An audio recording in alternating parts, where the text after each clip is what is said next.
होने की आशंका से बेफिक्र टूरिस्ट परिवार के साथ सुकून के पल बिता रहे थे। तभी कुछ ऐसा हुआ जिसने इंसानियत को शर्मसार कर दिया।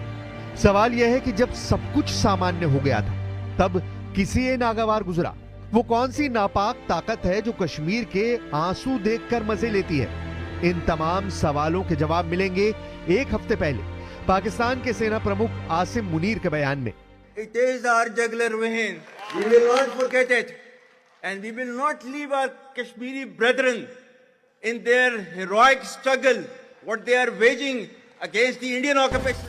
आसिम मुनीर का कश्मीर को गले की नस बताना आतंकियों को हमले के लिए इशारा ही था।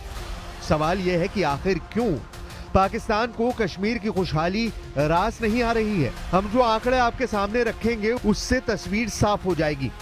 पिछले साल 2.35 करोड़ पर्यटक जम्मू कश्मीर और लद्दाख पहुंचे थे। अमरनाथ यात्रा में 5 लाख से ज्यादा श्रद्धालु पहुंचे। श्रीनगर के लाल चौक पर रोजाना 11,000 से ज्यादा टूरिस्ट आते हैं। 90 के दशक के बाद घाटी में सिनेमा हॉल फिर खुले थे।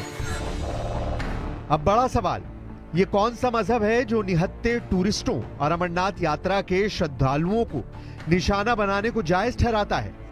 अल्लाह गर्क करे इनको कि जो निहत्थे टूरिस्ट को निशाना बनाए। इंशाअल्लाह न यहां माफी होगी न आखिरत में माफी होगी। ये जहन्नम की आग में जाए। मैं आपसे शर्मिंदा हूँ, कश्मीरी आपसे शर्मिंदा है।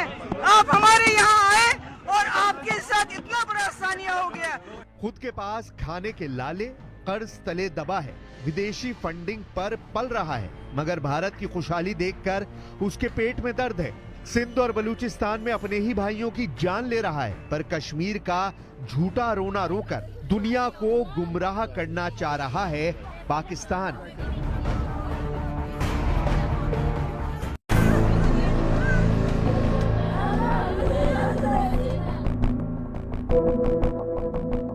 जिस तरह से पहलगाम हमले को अंजाम दिया गया, उसके पीछे का पैटर्न समझिए। यह हमला मुंबई में 26/11 के हमले की कड़वी याद ताजा कर गया। इन दो तस्वीरों से आप समझ जाएंगे कि किस तरह से आतंकवादियों ने देश के अलग अलग हिस्सों से आए निहत्थे टूरिस्टों और बेगुनाह लोगों को निशाना बनाया। पहलगाम हमले में टीआरएफ का तरीका देखकर इजराइल में हुए हमले की तस्वीर भी सामने आती है। ठीक ऐसा ही पैटर्न इजराइल में हमास आतंकियों ने भी अपनाया था। आखिर ये कैसा मजहब है जो मारने से पहले शिनाख्त करता है, कलमा पढ़ने को कहता है? जो टेररिस्ट होता है उसका कोई मजहब नहीं होता है। ये दरिंदे लोग हैं।